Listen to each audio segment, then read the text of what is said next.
They never relented on this case. They remained focused, and they made sure that, number one, justice was served, and most importantly, the law prevailed in this situation.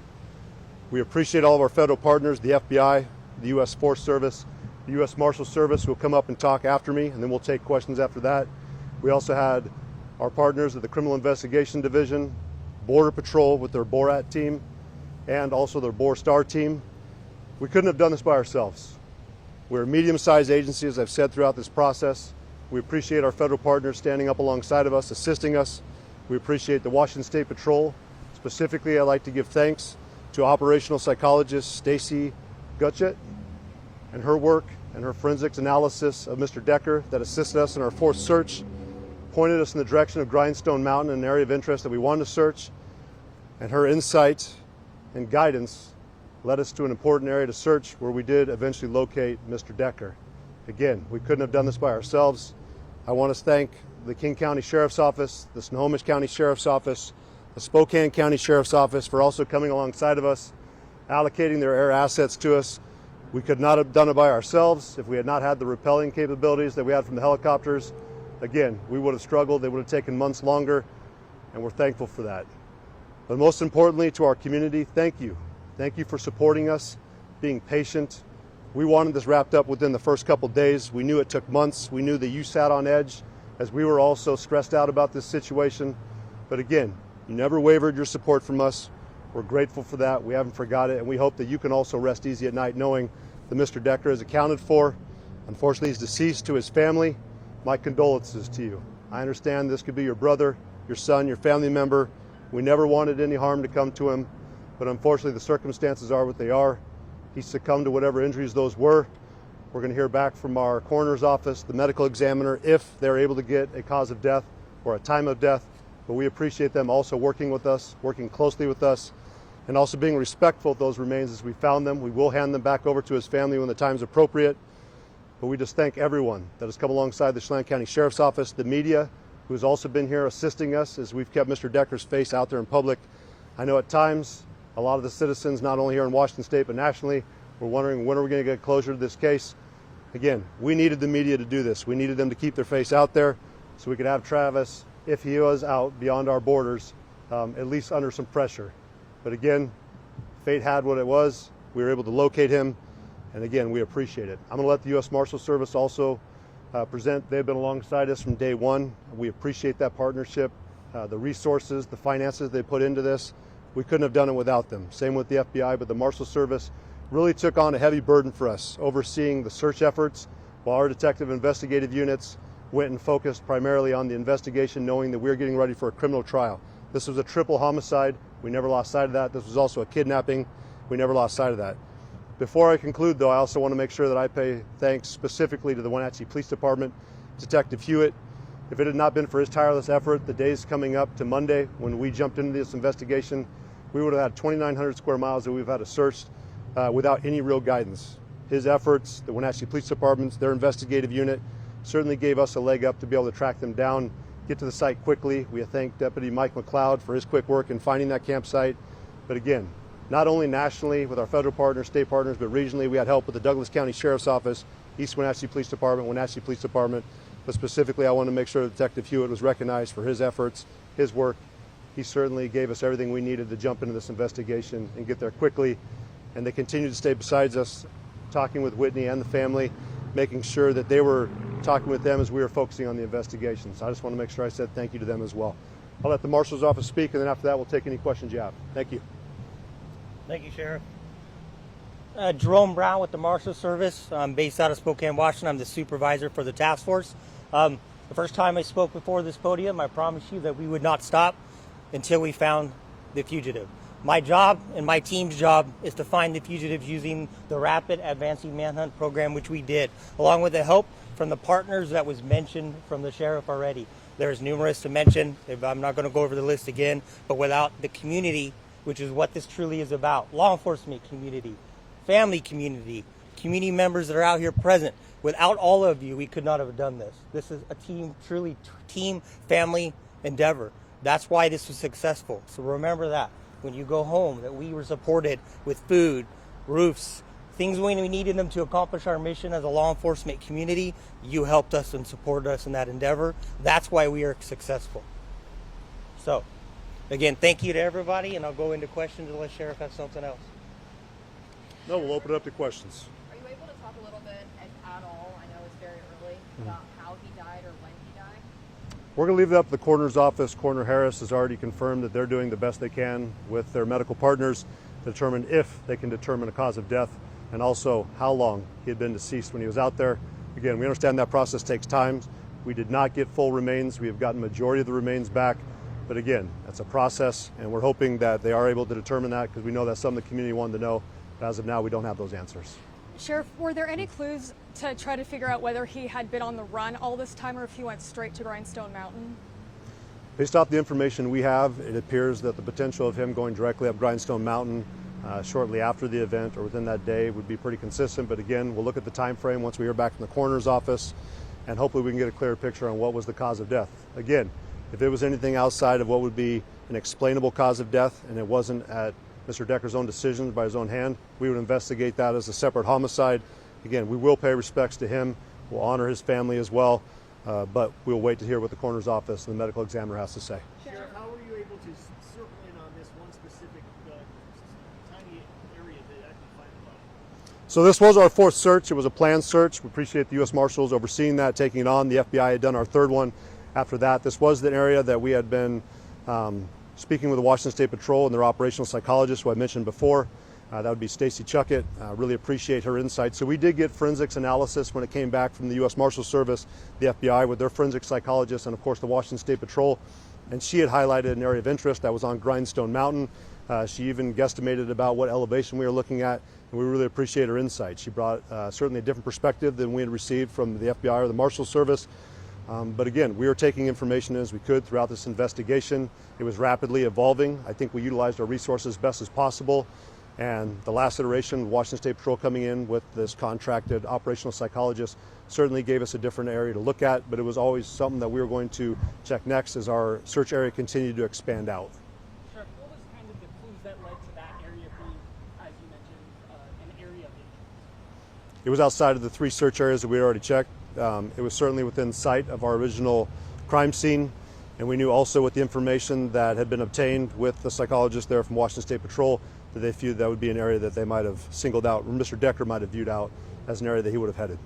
Sheriff, I saw that there was a tip line. How many people submitted to that tip line? And did rumors or any other leads kind of prolong like a lead, or was that difficult in that? Yeah. So certainly we were running our tip line. We really appreciate the FBI coming in and overseeing that over the first couple of days of the operation. You're going with thousands of tips coming in, and then of course it slowly dwindled down.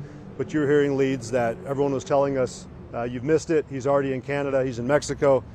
Clearly we have the Marshal Service. They have relationships as well with international partners. We did have international partners in Mexico and Canada following up on leads, along with nationally here. We had viewings in Montana, Idaho, Texas. So again, we appreciate our national resources that we had. Also, we had local resources in different states that were willing to step up, assist us, track down leads. Again, we couldn't have done this by ourselves, but certainly we weren't overlooking any tip that came in, any bit of advice that we had. But it certainly strained our resources that we did have, but we primarily kept our focus here with our investigators, and eventually we got the results we were looking for. Sheriff, can you tell us just how?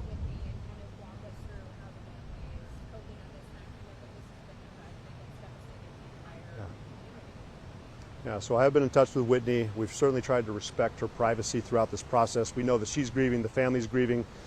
We've told her that we will share information that she feels appropriate. We had a general idea. I'd like to thank Captain Chance with Wenatchee Police Department. He really was the point of contact primarily with the family. But when we did have press releases that came out that I felt would be more shocking to the conscience, we did try to communicate that with her so she wasn't taken back by it. But we understand no matter what, this is not going to bring Peyton, Evelyn, and Olivia back. If anything, we just hope that maybe she would sleep better at night. She wouldn't be looking over her shoulder. But we understand nothing we can do is going to reverse this travesty and bring her daughters back, which we feel for that. But we certainly have done everything we can to be supportive of her and respect her privacy and keep her informed when she needed to be. Sheriff, can you tell us just how it feels for you personally and for your department to finally have this thing done? My focus is more back on my agency. I understand that a lot of our deputies have taken a huge toll when they're sitting there on the crime scene for hours on end. Our detectives are having to read through these reports, the fine details of the case that no officer in his law enforcement career should really have to read through. So I certainly am focusing on them, making sure that they have the support they need with psychologists, critical incident stress management, peer supporters. We've done everything we can to make sure we're supporting them on that front. I would say personally that I certainly view it as a win for our community that we can close this. This has been a very dark chapter. You're looking at one of the largest manhunts in Chelan County history, one of the most horrific crimes that we've seen in Chelan County, and we're glad to put it behind us. Personally, I certainly just feel for the family. I couldn't imagine that as a father, to lose any of my kids, especially all three, and I hope that we never see anything like this in Chelan County again. But personally, I'm just glad to see it's closing out and we're putting it behind it. And number one, above all, that we found Mr. Decker, he's accounted for, and that we can say that threat to our community is confirmed, no longer a threat. Is this case officially closed in Chelan County now? We will go through the final processes of closing out the case. We know that our detectives still have some things to wrap up. We still consider this to be a criminal case. We're making sure that we've documented all of our evidence, that we've completed all of our reports, and that we've done what we need to do to process the evidence we have. We do not believe there are any other suspects, anything else we need to follow up on, but we want to make sure it's closed properly. Sheriff, do you think you've gotten any closer, or will you ever get close to a reason why Mr. Decker might have done it? No, I don't think we'll ever have a true reason. I don't think it really matters what his reasoning was. In our view, and based off the evidence we have, he committed murder. It's inexcusable, it's inexplainable, and we would have liked to, of course, heard his thought process and what he was thinking at the time. But I don't think anything he said would have justified it. The bottom line is our community is now down 3 young girls that would have been our bright future. They're not here. I know several members of our agencies had their kids interacting with them on sporting events and other personal events, so it's a loss for us personally too. We recognize that those girls are gone for their family. They're not going to be able to enjoy birthdays, other memories, first dances, first sporting events, even first jobs. So I certainly feel for them. I understand that is a huge loss, and I certainly will be sending my prayers towards them, hoping that they can find some kind of closure on this. Can you speak to the state of the remains? You touched on this a little bit last week, but did the crime lab give any indication about why it may have been particularly difficult to test any of these samples? Was it because of the state of the remains, or what did you No, I would say the biggest challenge to the results was me personally. I requested more than they're used to. I appreciate Chief Batiste and his team being flexible and willing to adjust. I did not want to take any chance of just coming back with samples from the clothing. I wanted samples from the remains that were also located there.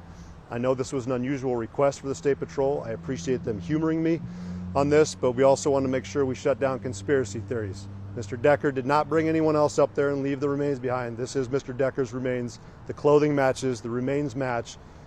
That is the end of the conversation. This is why we asked them to take their time, test more samples. And again, I have to follow the lead that our detectives did. They've been thorough, by the book, and have not rushed any process through this. So when we're making this request to the Washington State Patrol, I understand that it took more time, but I certainly have to follow our investigators' leads and say, go the extra mile, don't rush this investigation, and make sure it's closed out properly. I think we did that, though it was frustrating to our community. I understand that, and to others, the Sheriff's Office did exactly what it was supposed to do. Is there any specific estimate of how many personnel across all the agencies worked together throughout this entire process? I would say hundreds. In the search alone that the FBI coordinated, we were over 100 personnel that were on the ground searching, in addition to the amount of money that each agency has contributed. Had the Chelan County Sheriff's Office and the Chelan County government itself had to absorb the cost of this, it would have bankrupted our county.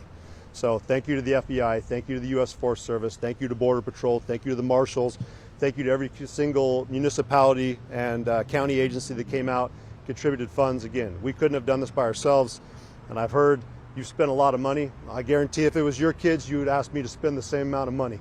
So if I had to do it over again, we'd do it exactly the same way to ensure that justice was served and, again, that the law prevailed. Is this the largest manhunt we've seen in the nation? I'm not sure on the nation. I certainly have our subject matter expert here, but for Chelan County, this certainly takes the largest manhunt that I think we've ever seen, that we've ever heard of. And we did talk to former members of our agency, but I don't think we've ever seen anything like this before.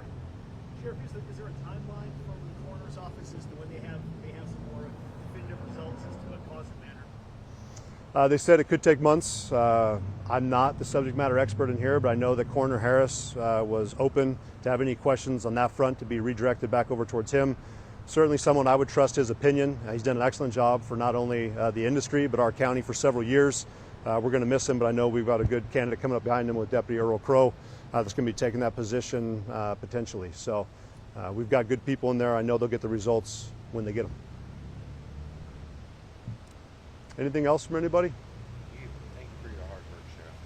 Well, it was definitely a group effort. The Sheriff's Office didn't do this by ourselves. I know I get to stand up here and take some credit, but we didn't do this by ourselves. It certainly was a group effort. The Marshal Service was key. Again, they took on the workload that was this manhunt. The FBI was certainly pulling every string they could behind the scenes, getting additional resources. If we hadn't got the additional funding for that third search, I get that we didn't get the results we wanted to, but we certainly did everything and was showing that we weren't willing to give up, and we were going to continue to do what we needed to do. But we're just appreciative for all of our partners that came alongside us, and most importantly, and I want to say this too, like our deputies stepped up every single day while we were out here taking on fires, as we're seeing here. The 365-day, 24/7 coverage that we provided was still being taken care of. You've seen our deputies at work handling other cases.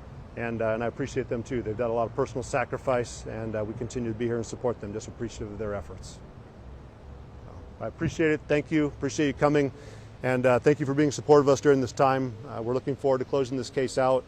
And to Whitney, certainly hope you know that we never gave up. And Peyton, Evelyn, Olivia, their memories will live on forever. Thank you.